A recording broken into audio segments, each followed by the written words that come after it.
Assalamualaikum warahmatullahi wabarakatuh. Selamat pagi. Terima kasih sudah bergabung kembali dengan mata kuliah ikan hias dan aquascape.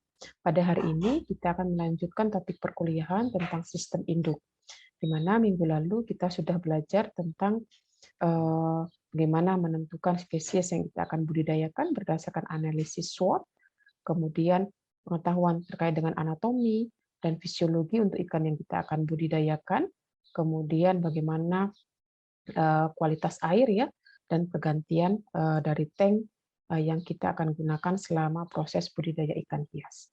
Nah, beberapa capaian pembelajaran yang akan kita dapatkan setelah kita belajar tentang manajemen induk pada pagi hari ini adalah yang pertama adalah mahasiswa bisa mendeskripsikan bagaimana manajemen induk ikan hias, yang kedua adalah memberi contoh pola reproduksi pada ikan, kemudian ketiga adalah mendeskripsikan persyaratan biologi budidaya suatu spesies, kemudian membuat alur sistem desain dan perencanaan wadah induk, kemudian membuat infrastruktur induk budidaya ikan hias, menentukan sistem pengairan untuk pemeliharaan induk, membuat desain dan dimensi wadah induk, kemudian mengidentifikasi jenis dan fungsi peralatan teknis pemeliharaan induk, yang terakhir adalah menentukan dan menghitung biaya operasional dan nilai pasar dari spesies budidaya.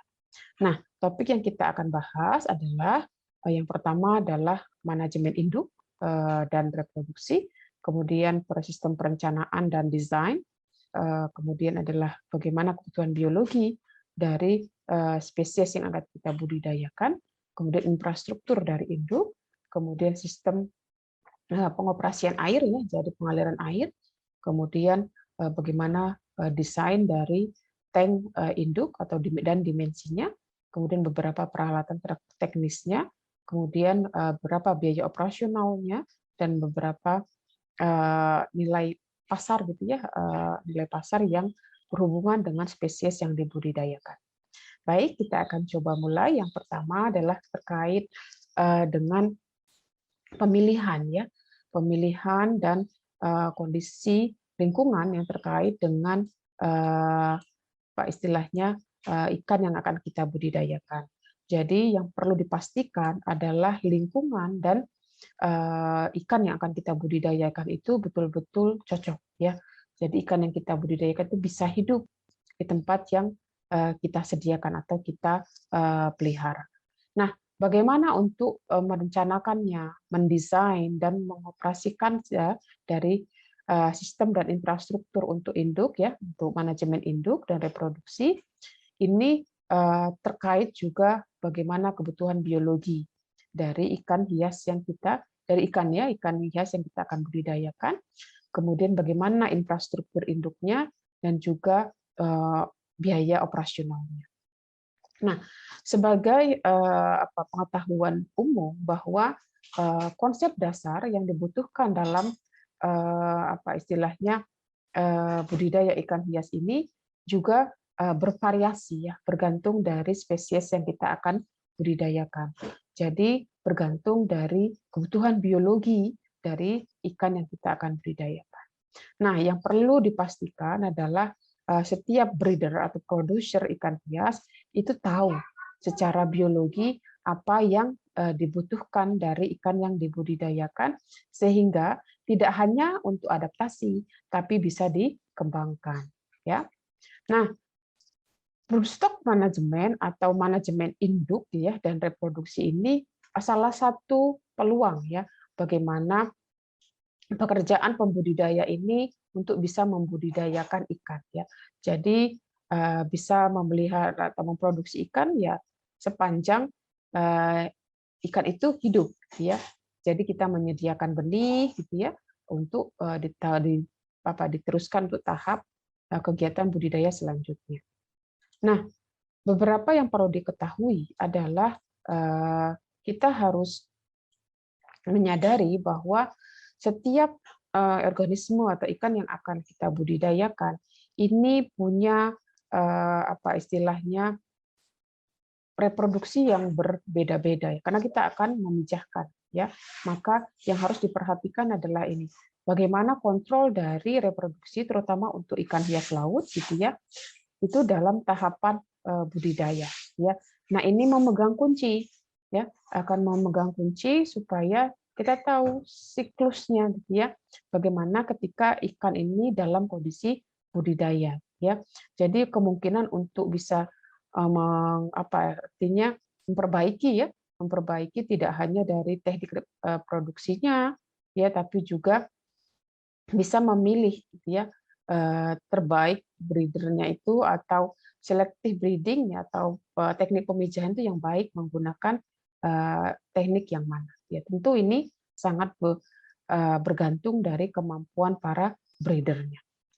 Nah, kemudian yang kedua adalah sistem dari desain dan perencanaan. Nah, dalam hal ini yang perlu diperhatikan adalah ini. Jadi, pemilihan spesies yang bisa dibudidayakan dan dikembangbiakan itu biasanya akan bergantung dari fasilitas yang kita miliki, gitu ya. Jadi ini akan menjadi istilahnya dasar ketika kita mau budidaya, kita sudah punya apa, lokasinya sudah seperti apa, gitu ya. Nah, jadi ini kita akan sesuaikan dengan tempat, gitu ya, atau desain sistem dan perencanaan yang kita akan buat. Nah, artinya ketika kita mau budidaya itu sudah tersedia fasilitas yang terkait dengan lahan atau bangunan sehingga kita bisa menempatkan ikan itu mau diletakkan di tengkah, di bak fiberkah, ya, atau di akuarium atau di kolam atau yang lainnya. Sehingga ini bisa artinya membiarkan ikan itu pertama adalah beradaptasi, kemudian bisa tumbuh dan bisa bereproduksi. Berarti ini sangat dipengaruhi oleh space ya, atau infrastruktur yang kita sudah punya. Nah, yang selanjutnya adalah sistem desain atau perencanaan yang terkait dengan yang terkait dengan kebutuhan biologinya. Jadi kebutuhan biologi dari setiap spesies yang akan kita budidayakan itu kan bervariasi. Ya, jadi ini sangat mempengaruhi keberhasilan dari pemijahan yang akan kita lakukan. Kemudian yang kedua adalah ini infrastruktur dari broodstock. Ini terkait dengan lokasi yang akan kita gunakan untuk proses budidaya, kemudian desain dari tank induk, kemudian beberapa perlengkapan teknikalnya. Kemudian ini biaya operasional dan beberapa nilai tambah, nilai pasar ya yang ada di ikan atau hewan budidaya kita. Nah, ini berdasarkan 3 kegiatan ini, maka kita bisa melakukan analisis pasar kira-kira ini akan dilakukan di mana sehingga kita bisa mempersiapkan rencana bisnisnya seperti apa ya. Jadi tujuannya adalah untuk memastikan bahwa kegiatan budidaya ini adalah visibility dan berkelanjutan. Jadi nggak hanya satu siklus saja, harapannya bisa berlanjut ke siklus-siklus berikutnya. Nah, selanjutnya apa yang harus diketahui adalah kebutuhan biologi dari ikan yang akan kita budidayakan ini akan ditentukan gitu ya oleh kemampuan dia bereproduksi. Jadi ini yang perlu diketahui, apakah ikan kita itu atau hewan yang kita akan budidayakan itu melakukan perbanyakan gitu ya anakannya itu melalui proses reproduksi atau tidak gitu ya, seksual atau aseksual.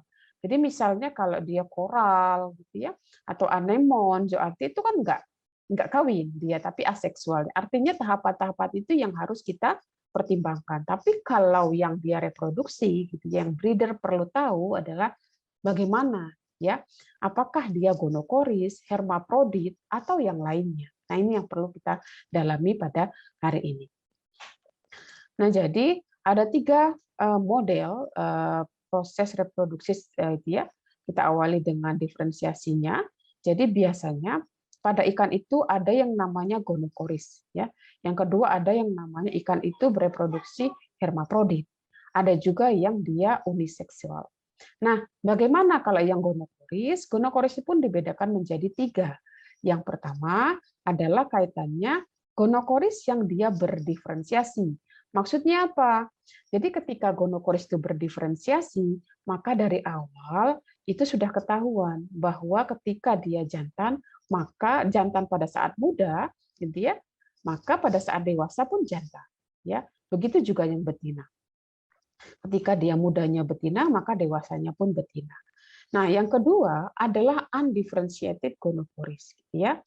Jadi kalau dalam undifferentiated gonocoris ini biasanya ada fase yang dibilang transisi, ya. Jadi di awal itu belum bisa dibedakan apakah dia jantan atau betina, gitu ya. Tapi pada saat akhir dewasa dia jadi satu individu yang betina atau jantan. Jadi menghasilkan sel gametnya itu berbeda, gitu ya. Nah, ini dalam dua individu berbeda ini namanya gonocoris, gitu ya. Nah, ada juga yang dibilang sebagai secondary gonocoris. Nah, ini yang biasanya akan menjadi tambahan atau skill yang perlu ditambahkan pada breeder. Nah, ini secondary gonocoris ini tentu berbeda dengan gonocoris yang berdiferensiasi dan tidak berdiferensiasi. Nah, ini yang bisa kita lihat kalau dia berdiferensiasi gitu ya. Ini terjadi pada ikan pada umumnya. Yang kedua, kalau dia undifferentiated itu terjadi pada zebrafish. Nah, bagaimana kalau dia secondary? Nah, secondary ini biasanya dikenalnya juga sebagai non-functional hermaprodit. Jadi, karena dia tidak fungsi sebagai hermaprodit, gitu ya. Nah, ini biasanya sering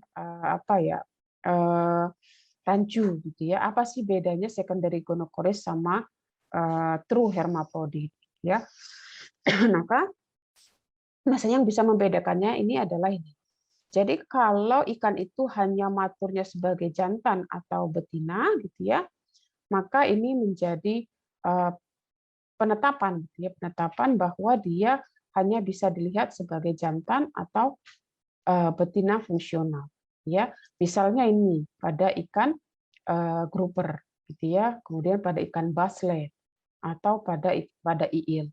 Nah, ini merupakan secondary gonocoris, gitu ya. Nah, jadi dia tidak bisa, artinya maturnya itu ya hanya jantan atau betina saja, ya, jadi tidak bisa diidentifikasi. Nah, yang kedua, kalau dia hermaprodit murni. Jadi kalau true hermaprodit, ini biasanya bisa dibedakan hermaprodit yang simultan, kemudian sekuensial, maupun yang serial. Nah, kalau yang simultan ya ini, dia Marian, Okinawan ini adalah yang hermaproditnya simultan. Ya. Yang kedua, kalau sekuensial ada yang protogini, ada yang protandri. Kalau protogini artinya ini bisa dibedakan monandri atau diandri. Artinya kalau protogini itu di awal, di muda, pada saat fase mudanya, dia itu betina. Kemudian pada saat dewasa menjadi jantan. Nah, ini akan kebalikannya dengan ikan yang termasuk dalam hermaprodit protandri. Ya. Nah, serial ini biasanya dua bakal gonadnya ada, ya, dan dewasanya pun juga sama, ada sel gamet jantan maupun sel gamet betina. Nah, ini contoh kalau ikan yang termasuk dalam true hermaprodit, yaitu yang pertama kalau dia protogini, bisa dilihat di pada ikan ini ya, Pseudorum spiritmani atau Semirculatus. Tapi kalau dia protogini male to female, itu bisa pada ikan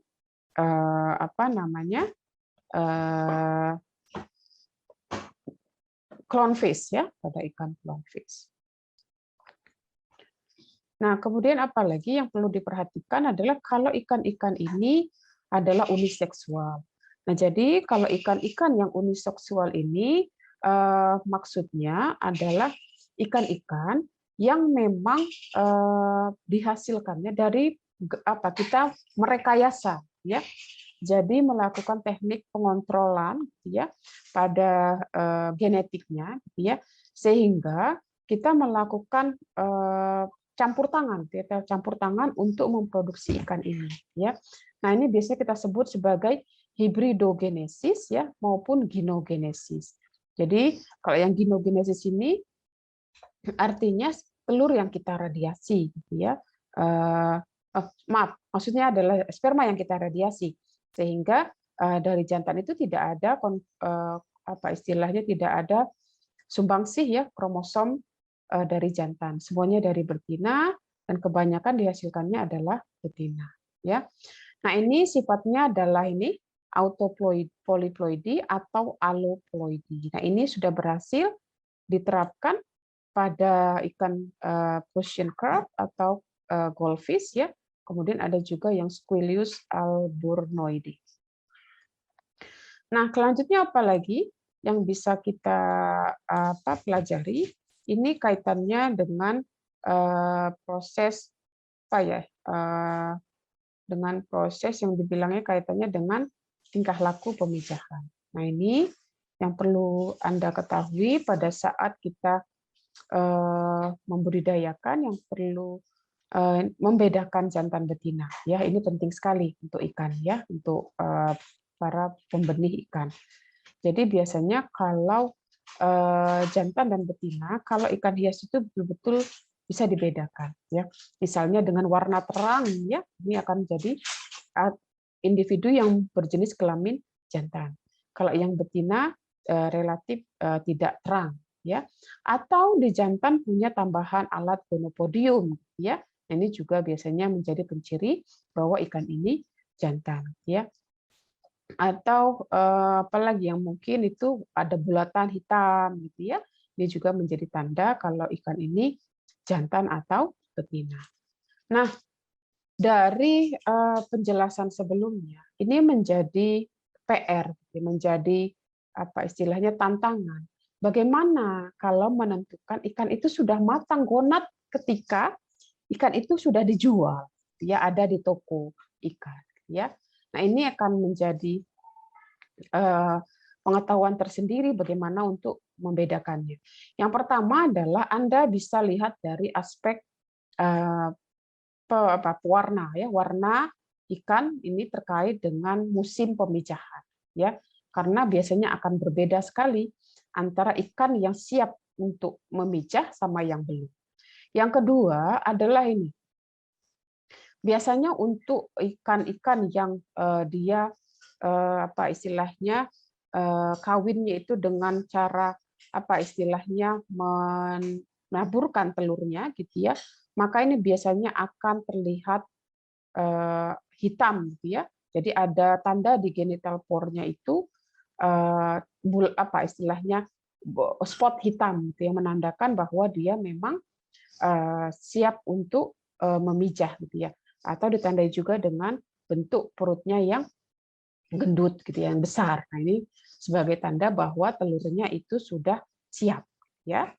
Nah, kemudian ada juga yang mungkin ya tanda pemijahan ini ya terkait dengan tanda setelah mijah ya, setelah musim pemijahan. Misalnya seperti ini.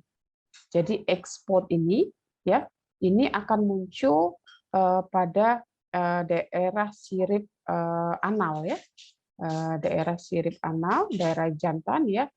Jadi ini yang apa ya istilahnya memastikan bahwa sperma dari ikan itu sudah masuk gitu ya.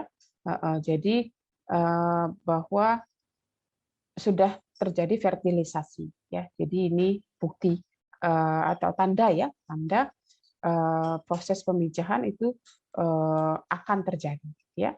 Yang kedua, setelah pemijahan juga itu bisa dilihat daerah ini ya.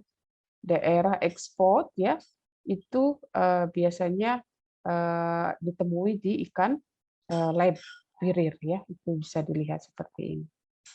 Nah, apalagi tanda yang mungkin gitu ya dari ikan ini adalah ini, jadi ekleik ya, yang kaitannya dengan genital pore-nya gitu ya. Ini bisa dilihat ya, ketika ikan ini istilahnya siap untuk memijah. Nah, kemudian yang kaitannya dengan reproduksi yang berdasarkan ekleyer juga, ini pada ikan beta ya bisa dilihat, atau yang dia parental care. Jadi terlihat bahwa dia lebih aktif ya, atau semacam kita bilangnya adalah teritorial. Jadi dia akan melindungi pasangannya, gitu ya, atau mempersiapkan tempat ya untuk terjadinya pemijahan. Nah, kemudian apalagi yang perlu diperhatikan yang terkait dengan egg layer, ini terkaitnya ini pada ikan anabantoid. Jadi di sini bisa dilihat bahwa ini semacam adaptasi bahwa ikan ini memang tingkah laku pemijahannya siap untuk memijah itu sudah menimbulkan sudah ada tanda busa. Ini juga seperti ini ya, bisa dilihat. Kemudian anabantoid juga ada yang melakukan mode brooding ya. Nah ini, nah jadi kenapa ini terjadi? Ini biasanya adalah untuk apa istilahnya kalau terjadi pergerakan air ya, pergerakan air gitu ya akan merusak gitu ya, akan merusak dari bubble nest ini. Makanya perlu mereka melakukan lapisan telur ini ya supaya embrio yang sedang berkembang itu bisa terus berlanjut fasenya. Nah, selanjutnya adalah beberapa kaitannya dengan lapisan telur. Ini ada yang berpencar ya, kemudian ada yang dia tinggal taruh saja ya deposit, kemudian burying. Burying ini berarti dia ditaruh di apa istilahnya diletakkan ya pada apa istilahnya batu atau daerah tertentu. Kemudian ada yang memang di dalam mulut, kemudian ada yang menggunakan busa, ya bubble nesting. Nah, apa kaitannya dengan kemampuan atau tingkah laku pemijahan? Ini ada kaitannya dengan parental care, di mana kalau ikan-ikan yang labirir ini biasanya akan melakukan parental care ya, dan ini jantannya punya gonopodium. Ini ya yang bisa kita amati bahwa kalau dia golongan labirir parental care, biasanya beberapa jantan itu memang bertanggung jawab untuk memelihara anakannya. Kemudian pada beberapa labirir, termasuk juga gapi, bahwa embrio itu akan mendapat makanannya dari kantung telur selama perkembangannya di dalam tubuh induk betinanya. Kemudian nanti ketika hatching, ketika menetas, terlahir itu ya jadi larva. Ya. Nah kemudian ada juga ikan one side labirir atau Gerincia lineata ini dia punya placenta like ya, placenta like link dari badan induknya gitu ya ke embrionya. Jadi semacam bayi gitu ya kalau untuk ikan yang Gerincia lineata. Nah, selanjutnya apa lagi? Beberapa tips ya terkait dengan breeding ya pada akuarium. Yang pertama adalah Anda betul-betul melakukan apa semacam research ya, bagaimana sih sebenarnya habitat breedingnya ya, habitat pemijahan dari ikan yang akan kita budidayakan, yang akan kita pijahkan. Kemudian Anda memilih stok untuk pemijahannya, apakah nanti menggunakan calon induk gitu ya, atau yang sudah pernah memijah. Nah ini menjadi tanda ya. Jadi yang kita ketahui adalah kalau baru mulai memijahkan tentu akan sedikit ya, atau baru mulai mijah itu nanti larva yang dihasilkannya akan sedikit gitu ya. Tapi dengan beberapa kali mijah dia akan semakin banyak. Tapi kalau sudah saatnya selesai dia waktu dengan mijah tidak melakukan reproduksi aktif, maka tentu tidak ada lagi embrio yang bisa dihasilkan. Nah, ini akan jadi pertimbangan stadia mana dari matang gonadnya itu mau yang calon induk sudah induk gitu ya, atau yang sudah pernah mijah beberapa kali. Nah, ini perlu dipertimbangkan. Selain itu juga perlu dipilih yang kondisinya sehat, kemudian punya tanda-tanda yang lengkap ya, tidak cacat dan warna yang memang menarik. Nah, kemudian beberapa ikan yang memang memijahnya itu dalam tempat yang atau kelompok yang kecil, ini akan jadi pertimbangan bahwa memijahnya itu mungkin pasangannya itu pas gitu ya. Jadi ada ikan itu yang rasio pemijahannya itu tidak selalu 1:1. Tentu ini terkait dengan tersedianya sel gamet yang baik jantan maupun betina. Nah, ini perlu juga studi sebelumnya ya, sebelum kita melakukan pemijahan, apakah perlu kita mengubah rasio kelamin pada proses pemijahan. Nah, kemudian yang keempat adalah ini ya, jadi kalau pada saat memijahkan itu kemungkinan kita akan mendapatkan larva ya, kemudian bagaimana menghandle-nya. Nah, ini merawat larva ini juga perlu ilmu tersendiri ya, apakah bisa langsung dikasih pakan buatan atau harus pakan alami dulu ya. Nah, ini jadi pertimbangan bagaimana untuk memelihara selanjutnya ya. Nah, kemudian yang kelima adalah hindari dari spesies itu melakukan hibridisasi. Jadi usahakan berbeda generasi ya, ini memijahkannya ya.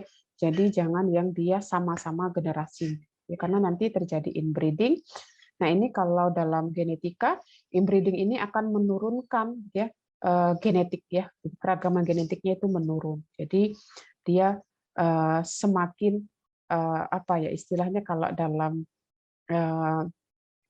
sifat genetiknya menurun berarti ya kalau untuk ikan hias itu tidak menguntungkan. Jadi warnanya nggak bagus, kemudian dia akan pertumbuhannya lambat. Nah, itu jadi efek dari inbreeding. Nah, selanjutnya yang kita bisa lakukan adalah ini ya, kapan kita tahu bahwa ikan ini sudah memiliki fase tingkah laku yang siap kawin ya. Nah, ini biasanya akan diketahui dengan apa ya, tahu jantan betinanya ya. Jadi tahu jantan betinanya ini jikalau ini sudah melakukan counter shape ya. Jadi beberapa ikan hias tropical ini akan melalui counter shape ya, yang biasanya banyak bentuknya gitu ya. Kemudian yang kedua adalah ini pada ikan beta gitu ya, juga akan apa istilahnya saling apa ya agresif ya, agresif gitu ya. Nah, ini kalau sudah pas pasangannya maka dia akan melakukan proses pemijahan. Nah, beberapa strategi yang bisa dilakukan ketika ikan atau untuk ikan yang memang meletakkan telur ya dalam proses pemijahannya, maka yang diperlukan adalah ini. Kita harus menyiapkan tempat peletakan telurnya. Ya, di sini adalah scatter egg-nya ya, bisa ditempatkan di sini. Kemudian kalau dia hanya meletakkan saja maka perlu ditambahkan substrat tertentu yang memang mengapung ya. Kemudian kalau dia perlu semacam pipa atau tanah liat yang lain gitu ya, ini juga perlu ditambahkan. Kemudian kalau dia memang di bawah gitu ya, maka ini harus dipersiapkan pasir gitu ya atau media yang lainnya. Kemudian kalau dia memang butuh bubble nest gitu ya, artinya perlu ditambahkan tanaman air atau yang tumbuhan lain yang bisa melindungi ya kalau terjadi istilahnya pergerakan air ya, turbidity air yang besar. Kemudian yang perlu diketahui lagi adalah waktu ya, waktu kapan dia itu spawning, maka biasanya bisa dilihat dari tanda di tubuhnya ya. Jadi di sini kalau dia tidak siap kawin, maka biasanya ya nggak ada apa istilahnya perutnya tidak besar ya, perutnya tidak besar. Tapi kalau dia perutnya mulai mengembang gitu ya, maka biasanya tanda bahwa dia itu siap untuk memasuki fase pemijahan. Kemudian di sini bisa juga diketahui dari arwana ini biasanya sudah ada kondisi dia bawa telur ya, bawa telur, kantong telur yang istilahnya bags gitu ya. Nah, ini menandakan bahwa oh ini berarti dia sudah mulai menetas. Nah, bagaimana kita tahu ukuran larva dan bagaimana memeliharanya gitu ya. Nah, ini sangat bergantung dari istilahnya tipe reproduksinya. Bagaimana maksud saya? Kalau dia tipenya adalah yang mouth breeder ya. Biasanya kalau yang mouth breeder ini dia akan muncul ke apa akan artinya dilepaskan ya ke air itu jikalau sudah sekitar 7 hari ya, 7 hari ke atas gitu ya. Jadi umurnya sudah 7 hari ke atas, artinya bukan embrio lagi tapi sudah larva. Nah, jadinya kalau sudah larva artinya Anda bisa menambahkan pakan alami yang relatif lebih besar ya. Jadi tidak perlu fitoplankton lagi tapi bisa langsung zooplankton misalnya seperti itu ya. Nah, ini kalau dia yang murni, ya artinya yang memang pemijahannya mulai dari telur kemudian menetas ya, jadi kita ketahui larvanya adalah umur dari 0 gitu ya. Nah, ini mungkin perlu strategi harus menyiapkan fitoplankton dulu ya. Nah, beberapa makanan atau pakan yang kita bisa berikan kepada larva itu yang pertama adalah bisa menggunakan artemia, baik itu artemia muda maupun artemia dewasa ya, tinggal bergantung dari bukaan mulutnya yang mana yang bisa kita gunakan. Kemudian ini beberapa tahapan ketika nanti sudah menetas maka dia akan berkembang ya, tumbuh dan berkembang. Yang pertama adalah kalau pada ikan gapi atau plati gitu ya, ketika umur 3 minggu setelah dia lahir, maka warna itu sudah mulai terlihat ya. Nah ya, terlihat, kemudian setelah 5 minggu maka akan semakin cerah gitu ya. Nah, ketika 9 minggu ini betul-betul sudah mulai dewasa dan kemungkinan sudah mulai masuk fase matang gonad. Ya, fase artinya udah bisa untuk dikawinkan atau dipijahkan. Nah, beberapa masalah dan beberapa solusi ya dari yang bisa ditawarkan dari apa ya istilahnya dalam ikan hias ini, yang pertama adalah ini. Pertama adalah memulai tahu ya, identifikasi apa sih yang menyebabkan kegagalan ya ketika ikan itu tidak mau memijah ya. Nah, jadi yang pertama adalah kita pelajari dulu kenapa ikan itu misalnya tidak mau memijah. Jadi bisa jadi pertama adalah ganti pasangannya ikannya ya. Kemungkinan adalah ikan itu memang tidak cocok, artinya di sini tidak cocok memang ikan punya semacam komunikasi gitu ya, kita bilangnya adalah feromon, itu yang kalau dia tidak pas gitu ya maka tidak akan memijah. Yang kedua adalah Anda boleh merubah rasio kelamin. Bisa jadi baik gamet jantan maupun betinanya tidak cukup gitu ya, maka perlu mengubah rasio kelaminnya ya. Nah, yang kedua adalah Anda bisa ini ya, bisa treatment airnya. Kemungkinan kualitas airnya tidak mendukung untuk pemijahan. Misalnya ada jamur atau white spot ya, sehingga dia lebih banyak energi yang digunakan untuk beradaptasi atau bertahan hidup dibandingkan untuk proses reproduksi. Maka diperlukan kontrol lingkungan yang menunjang untuk proses reproduksi. Kemudian bisa juga Anda menggunakan ini ya, methylene blue tadi ya, kalau dia terserang jamur ya. Nah, kemudian yang bisa juga dilakukan adalah infrastrukturnya ya. Kalau tadi adalah ini ya, infrastruktur induk, maka yang perlu diperhatikan adalah pertama ini, sistem pengairannya itu mau seperti apa? Apakah mau menggunakan ganti air ya atau dia resirkulasi. Kemudian bisa juga ini ya, jadi dimensi dan dari sign dari tanknya. Atau bisa menambahkan pompa kalau diperlukan ya. Bisa menambahkan pompa jikalau diperlukan. Kemudian beberapa peralatan yang terkait dengan treatment air dan filtrasi ya. Kemudian fotoperiod atau pencahayaan ini perlu juga diperhatikan. Kemudian yang keenam adalah bagaimana mengumpulkan telurnya itu. Ya, ini juga akan jadi pertimbangan ketika kita melakukan infrastruktur dari induk.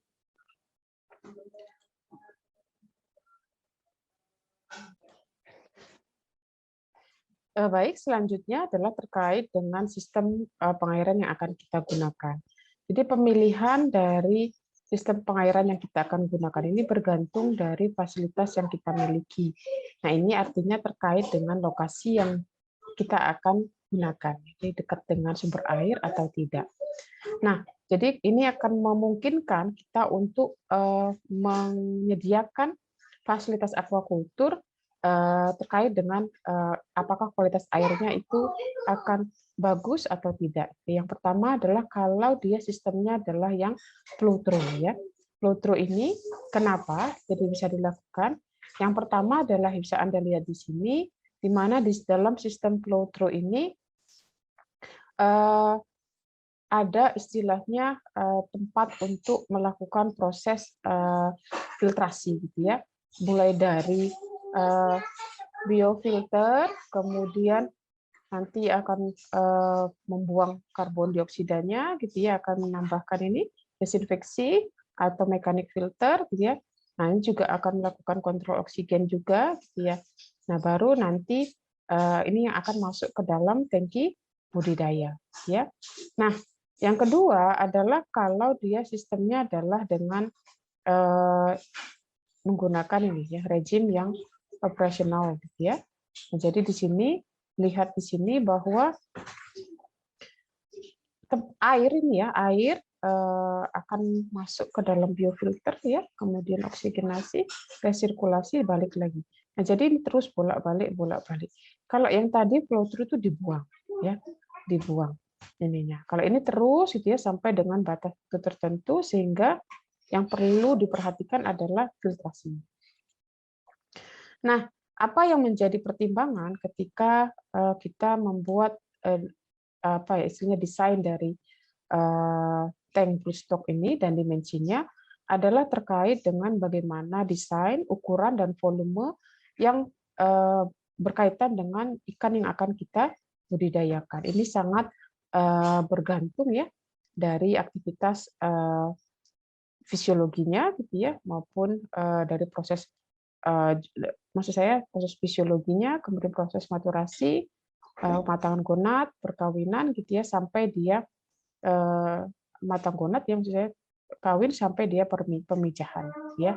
Nah, ini yang biasanya akan banyak mempengaruhi dalam proses budidaya. Nah, pertama dari segi bahan maka bisa dipilih gelas.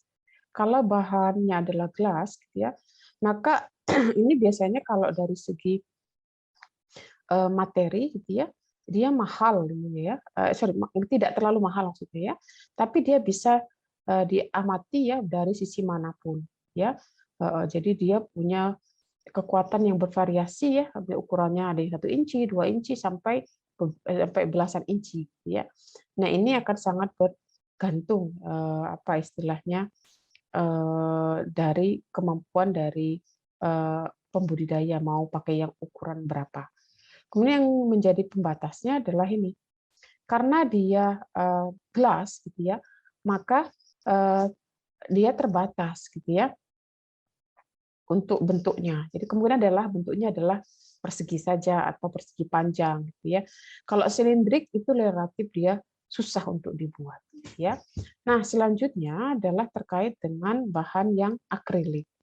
Jadi kalau akrilik ini bisa jadi alternatif selain dari gelas tadi. Dia terbuat dari polimetil metakrilat ya. Dia plastik yang keras gitu ya. Atau biasanya juga disebut sebagai plexiglass atau perspex ya.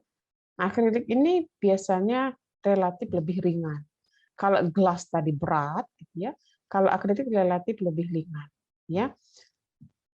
Nah, kemudian relatif lebih kuat juga akrilik ini ya. Nah, ini biasanya menjadi keuntungan ketika kita mau membuat tank yang ukurannya besar. Nah, kemudian yang jadi pertimbangan juga ini kalau kita perlu proses yang pakai pemanasan gitu ya, maka ini apa istilahnya gampang apa ya riskan gitu ya, karena dia mudah meleleh ya. Nah, jadi ini kalau yang dia apa istilahnya kelebihannya gitu ya, selain dia mudah ringan gitu ya, ini bisa dibentuk apapun gitu ya. Jadi bisa membuat tank untuk jellyfish gitu ya. Jadi bisa berbagai bentuk ini bisa ya, karena mudah untuk dibentuk. Nah, ini kemudian fiberglass.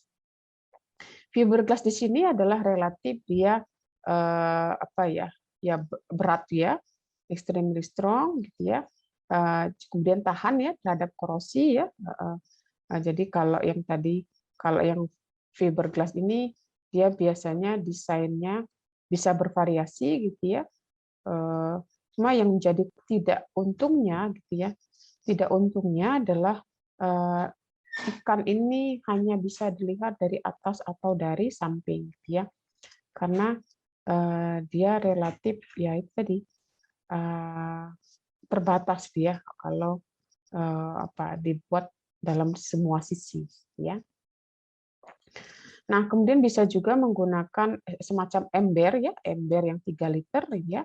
Ini juga bisa digunakan ya. Jadi menggunakan akrilik juga gitu ya, bisa ditambahkan gitu. Kalau dia ukurannya adalah 3 meter. Kemudian 9 liter juga bisa menggunakan ember plastik ya.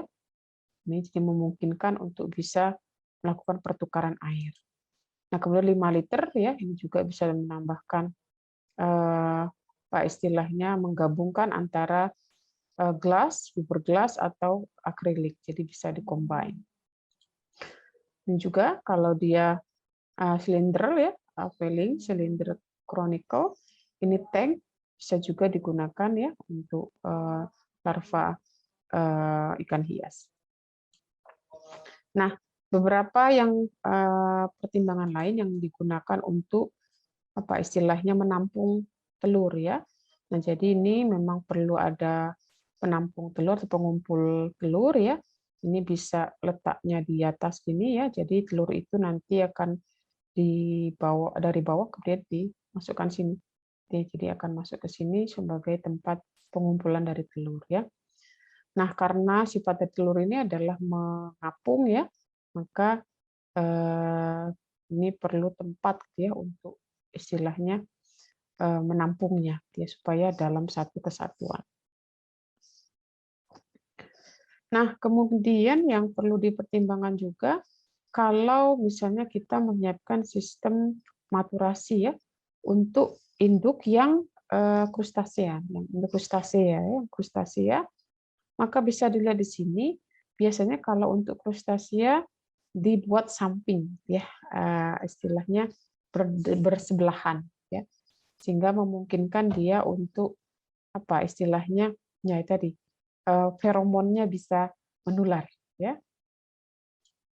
Nah, beberapa peralatan teknikal yang perlu disiapkan ketika kita mau membudidayakan ikan. Yang pertama adalah pompa air ya dan pipa.